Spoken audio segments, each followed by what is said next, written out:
नमस्कार, एक बार फिर से आप सभी का स्वागत है। दोस्तों, आज का वीडियो आपके यूपी टेट एग्जाम के लिए काफ़ी ज़्यादा इंपॉर्टेंट है, क्योंकि इसमें आज हम पर्यावरण के 30 अति महत्वपूर्ण प्रश्नों को देखेंगे। तो आप सभी लोग इस वीडियो को ध्यान से देखिए, एक एक प्रश्न को अच्छे से समझिए। जिसका उत्तर पता हो उसे आप लोग कमेंट में जरूर बताइए, ठीक है। तो चलिए, पहला प्रश्न है आपके सामने। इनमें से कौन सा बंदरगाह पूर्वी तट का सबसे गहरा भूमिवर्ती, चारों ओर भूमि से घिरा, पूर्ण रूप से सुरक्षित बंदरगाह है? ऑप्शन है चेन्नई, ट्यूटिकोरिन, पारादीप, विशाखापट्टनम। आपका सही जवाब इसमें क्या होगा, आप लोग बताइए। दोस्तों देखिए, इसमें आपका राइट आंसर है विशाखापट्टनम, ठीक है। तो विशाखापट्टनम बंदरगाह यह जो है भारत के पूर्वी तट का दोस्तों सबसे गहरा बंदरगाह है, ठीक है। अगर इसके स्थिति की बात करें कि यह कहाँ स्थित है, तो यह भारत के आंध्र प्रदेश राज्य में स्थित है। एक चीज और इसके बारे में ध्यान रखना, अगर आपसे पूछा जाए कि माल के निर्यात की दृष्टि से भारत का दूसरा सबसे बड़ा बंदरगाह कौन सा है, तो यह विशाखापट्टनम ही है। नेक्स्ट प्रश्न है, इनमें से कौन सा गैस ग्रीन हाउस गैस प्रभाव के लिए सबसे ज्यादा उत्तरदायी है? ऑक्सीजन, यह तो उत्तरदायी नहीं है ग्रीन हाउस गैस प्रभाव के लिए। नाइट्रोजन भी नहीं है, हाइड्रोजन यह भी नहीं है। सबसे ज्यादा जो उत्तरदायी है वह है आपका कार्बन डाइऑक्साइड गैस, यह जो है ग्रीन हाउस गैस प्रभाव के लिए सबसे ज्यादा उत्तरदायी है। इंपॉर्टेंट प्रश्न है। अगर पूछा जाए कि कार्बन डाइऑक्साइड का उत्सर्जन कहां से होता है, तो आपका जवाब होगा वाहनों से होता है, घरेलू ईंधनों से होता है, और कहां से होता है, औद्योगिक संस्थानों से भी होता है। नेक्स्ट है, इनमें से कौन जल प्रदूषण का स्रोत नहीं है? औद्योगिक अपशिष्ट, यह तो जल प्रदूषण का स्रोत है। रेडियोधर्मी कचरा, यह भी है। कृषि जनित कचरा, यह भी है। लेकिन खनन अपशिष्ट, ये जो है जल प्रदूषण स्रोत से संबंधित नहीं है, और यही आपको बताना था। भारत में बाढ़ संबंधी चेतावनी जारी करता है केंद्रीय जल आयोग, सिंचाई एवं बाढ़ नियंत्रण विभाग, जल संसाधन विभाग, या उपरोक्त सभी? तो इसमें आपका सही जवाब क्या होगा? भारत में बाढ़ संबंधी चेतावनी दोस्तों सिंचाई एवं बाढ़ नियंत्रण विभाग जारी करता है। इसे आप लोग याद रखना, इंपॉर्टेंट है। नेक्स्ट देखेंगे, ग्राम पंचायतों का कार्य है, क्या कार्य है आप लोग बताइए? जल संसाधनों का रखरखाव करना, यह तो ग्राम पंचायतों का कार्य है। स्कूलों का निर्माण करना भी इनका कार्य है। बीपीएल लाभार्थियों की सूची तैयार करना भी ग्राम पंचायतों का कार्य है। तो इसका मतलब इसमें इनमें से सभी ऑप्शन आपका सही हो जाएगा। नेक्स्ट देखेंगे, पर्यावरण अपघटन के कारण उत्पन्न होने वाले परिणामी खतरों में शामिल है, क्या शामिल है बताइए? भूस्खलन, बाढ़ एवं सूखा, वनों में अग्नि दुर्घटनाएं, उपरोक्त सभी? आपका सही जवाब होगा दोस्तों बाढ़ एवं सूखा। देखिए दोस्तों, पर्यावरण अपघटन के कारण उत्पन्न होने वाले जो परिणामी खतरे होते हैं, उसके अंतर्गत आपका सूखा हो गया, बाढ़ हो गया, अत्यधिक वर्षा होना, यह सब शामिल होता है, ठीक है। नेक्स्ट है, निम्न में से कौन सा राज्य इंदिरा गांधी नहर परियोजना से लाभान्वित हुआ है? आप लोग बताइए। केरल, उत्तर प्रदेश, राजस्थान, मध्य प्रदेश। तो आपका इसमें सही जवाब क्या होगा? आपका सही जवाब होगा दोस्तों इंदिरा गांधी नहर परियोजना से राजस्थान राज्य लाभान्वित हुआ है, ठीक है। और देखिए, इसके बारे में इंदिरा गांधी नहर जो है दोस्तों, ये इसे हम राजस्थान नहर के नाम से भी जानते हैं, और यह राजस्थान के उत्तर पश्चिमी भाग में स्थित है, ठीक है। चलिए नेक्स्ट देखेंगे। सभी प्रश्न इंपॉर्टेंट है, आप लोग ध्यान से देखिए। जल प्रदूषण अथवा जल जनित रोगों का एक उदाहरण निम्न में से कौन सा है? डिप्थीरिया, टॉन्सिलाइटिस, अतिसार, खसरा। आपका सही जवाब क्या होगा? जल प्रदूषण अथवा जल जनित रोगों का एक उदाहरण क्या है दोस्तों? अतिसार है। अतिसार क्या है? अतिसार एक जल जनित रोग है, ठीक है। यह जो है कैसे होता है? यह जो है दूषित जल पीने से होता है दोस्तों, इसे याद रखना। इसे हम किस नाम से जानते हैं? डायरिया के नाम से भी जानते हैं। पर्यावरण शिक्षा का उद्देश्य क्या है, आपको बताना है। देखिए, इसमें देखिए, पर्यावरण शिक्षा का उद्देश्य क्या है? पर्यावरण की सुरक्षा या संरक्षण, पर्यावरण के संसाधनों का अधिकतम उपयोग, पर्यावरण के संसाधनों का न्यूनतम उपयोग। आपका सही जवाब क्या होगा? देखिए, पर्यावरण शिक्षा का जो उद्देश्य होता है दोस्तों, वह होता है कि पर्यावरण की सुरक्षा करना और उनका संरक्षण करना। यह जो है पर्यावरण शिक्षा का मुख्य उद्देश्य होता है। तो इस प्रकार से आपका ए ऑप्शन सही होगा। पर्यावरण जागरूकता को बढ़ावा देने के उद्देश्य से निम्न में से कौन सी प्रतियोगिता का आयोजन किया जाता है? ग्रीन ओलंपियाड, वन महोत्सव, पर्यावरण संबंधी प्रदर्शनी, पर्यावरण दिवस समारोह। तो आप लोग बताइए कि पर्यावरण जागरूकता को बढ़ावा देने के उद्देश्य से कौन सी प्रतियोगिता का आयोजन किया जाता है? आपका सही जवाब होगा दोस्तों ग्रीन ओलंपियाड का आयोजन किया जाता है। पर्यावरण जागरूकता को बढ़ावा देने के उद्देश्य से ग्रीन ओलंपियाड का आयोजन किया जाता है? इसे याद रखना, इंपॉर्टेंट प्रश्न है। निम्नलिखित में से कौन से दिवस को पर्यावरण दिवस मनाया जाता है? 10 जून, 5 जून, 20 जून, 2 जून। आप लोग बताइए इसमें सही जवाब क्या होगा? आपका सही जवाब होगा दोस्तों 5 जून को विश्व पर्यावरण दिवस के रूप में मनाया जाता है। दोस्तों ये सभी प्रश्न आपके एग्जाम के लिए इंपॉर्टेंट है। आप लोग कमेंट में बताइए क्या आपके लिए इंपॉर्टेंट है या नहीं। वीडियो अच्छा लग रहा हो तो चैनल को जरूर सब्सक्राइब करिए। स्कूलों में पर्यावरण के प्रति जागरूकता लाने हेतु छात्रों की मानसिकता में बदलाव लाने में कौन सी रणनीति कारगर सिद्ध होगी? आप लोग बताइए। खेल प्रतियोगिताओं का आयोजन करना, पाठ्यक्रम में बदलाव तथा गैर शैक्षिक तथा रचनात्मक क्रियाकलापों को शामिल करके, परीक्षा के माध्यम से। तो आपका जवाब क्या होगा? आपका जवाब होगा पाठ्यक्रम में बदलाव करना और गैर शैक्षिक, ठीक है, तथा रचनात्मक जो कार्य क्रियाकलाप होते हैं उसमें शामिल करना। यह जो है रणनीति सबसे ज्यादा कारगर सिद्ध होगी। ठीक है, चलिए नेक्स्ट देखेंगे।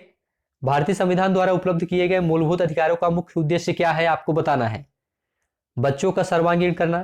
क्या केवल बच्चों का सर्वांगीण विकास ही शामिल है? ऐसा नहीं है। पुरुषों का सर्वांगीण विकास, महिला सशक्तिकरण, नागरिकों के व्यक्तित्व का सर्वांगीण विकास। नागरिकों में आपके जो है सभी लोग आ जाएंगे। ठीक है, तो इसलिए आपका डी ऑप्शन सही हो जाएगा, नागरिकों के व्यक्तित्व का सर्वांगीण विकास करना। डी ऑप्शन आपका इसमें दोस्तों राइट है। नेक्स्ट देखेंगे, सामाजिक विज्ञान में कौन सा आयाम शामिल नहीं है?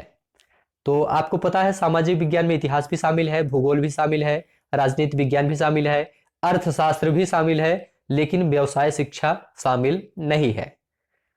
अंकों के आधार पर किस पाठ्यक्रम विषय वस्तु की परीक्षा नहीं की जा सकती? आपको बताना है। स्वास्थ्य की, योगा की, संगीत की। तो आपका जवाब क्या होगा? आपका जवाब होगा उपरोक्त सभी की परीक्षा नहीं ली जा सकती।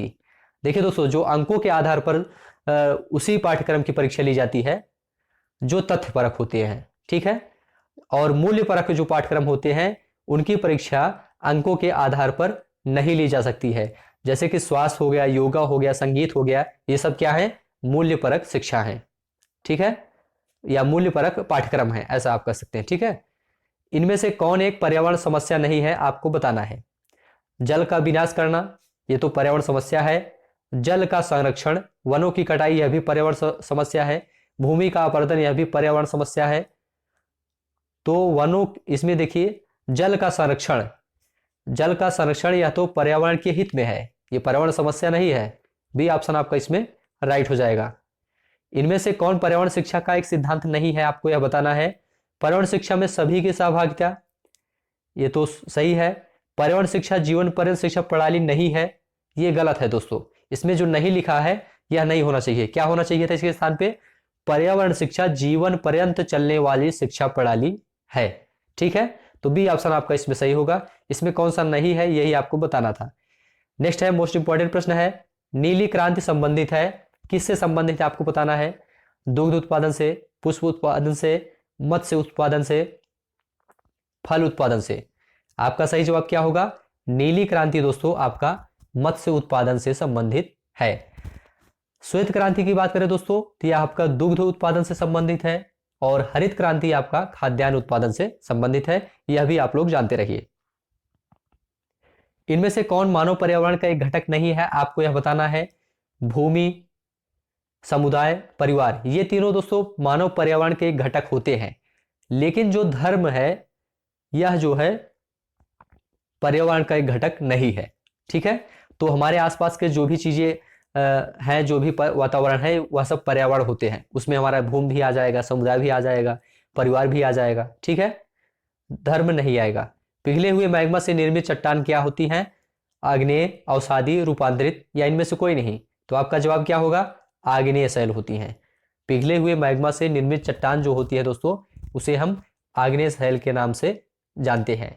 ठीक है, और जो आग्नेय शैल होते हैं दोस्तों, इसमें जब ताप, दाब और अपरदन की क्रिया होती है तो ये जो है रूपांतरित एवं अवसादी शैलों में बदल जाते हैं।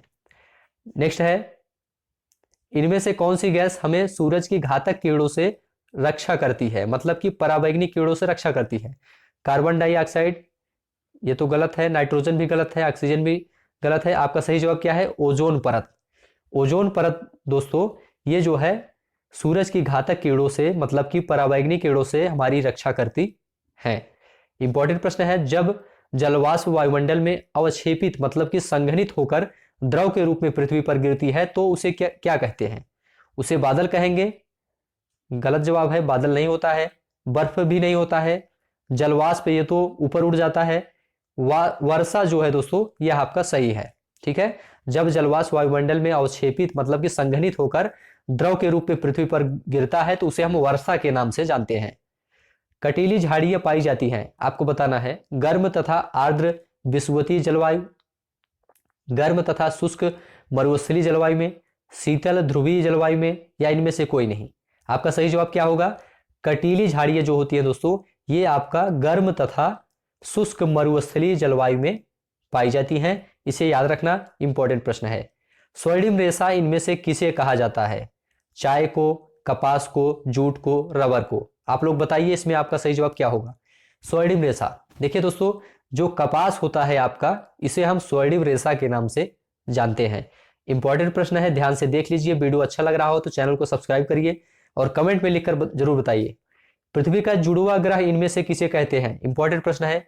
बृहस्पति को, शनि को, शुक्र को, मंगल को। तो आपका सही जवाब क्या होगा? आपका सही जवाब होगा शुक्र को पृथ्वी का जुड़वा ग्रह कहा जाता है। ठीक है, शुक्र को दोस्तों हम भोर का तारा एवं साँझ का तारा के नाम से भी जानते हैं और पृथ्वी की बहन के नाम से भी जानते हैं, तो इसे भी आप लोग ध्यान में रखना। इनमें से विश्व का सबसे ऊंचा पठार कौन सा है आपको बताना है? दक्कन का पठार, मालवा का पठार, छोटा नागपुर का पठार या तिब्बत का पठार। तो आपका सही जवाब क्या होगा? आपका सही जवाब होगा तिब्बत का पठार। यह कितना ऊंचा है दोस्तों? तो यह लगभग 4500 मीटर ऊंचा है। चलिए नेक्स्ट देखेंगे, मानव निर्मित या मानव जनित आपदा का उदाहरण है।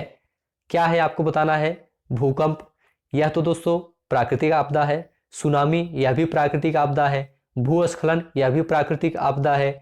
लेकिन रासायनिक आपदा जो है ये जो है मानव निर्मित होता है। ठीक है, यही आपको बताना था। नेक्स्ट है, भोपाल गैस आपदा के लिए कौन सी गैस जिम्मेदार है आपको यह बताना है? Methyl isocyanide, methane, carbon monoxide, उपयुक्त सभी। तो देखिए दोस्तों भोपाल गैस आपदा के लिए मिथाइल आइसोसाइनाइड गैस जिम्मेदार है। भोपाल गैस आपदा कब हुआ था दोस्तों आप लोग बताइए? तो देखिए दोस्तों भोपाल गैस आपदा जो है यह आपका कब हुआ था? 1984 में हुआ था। इसे भी आप लोग याद रखना क्योंकि यह इंपॉर्टेंट है। कौन सी गैस ग्रीन हाउस इफेक्ट से संबंधित नहीं है? Nitrogen, carbon dioxide, methane, nitrous oxide. तो देखिए इसमें मीथेन, कार्बन डाइऑक्साइड और नाइट्रस ऑक्साइड ये तीनों ग्रीन हाउस इफेक्ट से संबंधित हैं। आपका नाइट्रोजन गैस जो है ये ग्रीन हाउस इफेक्ट से संबंधित नहीं है, तो इसे आप लोग याद रखना। इसमें आपका ए ऑप्शन सही हो जाएगा। समुद्री प्रदूषण के कारण नष्ट हो रहे हैं भूमध्य रेखीय वन, पतझड़ वन, कोणधारी वन या मैंग्रोव वन। तो आपका सही जवाब इसमें क्या होगा? आपका सही जवाब होगा दोस्तों मैंग्रोव वन। ये जो है समुद्री प्रदूषण के कारण अब नष्ट हो रहे हैं। तो इंपॉर्टेंट प्रश्न थे दोस्तों सभी। वीडियो आपको कैसा लगा आप लोग कमेंट में जरूर बताइए। अच्छा लगा हो तो चैनल को सब्सक्राइब कर लीजिए। आपको मिलते हैं हम नेक्स्ट वीडियो में।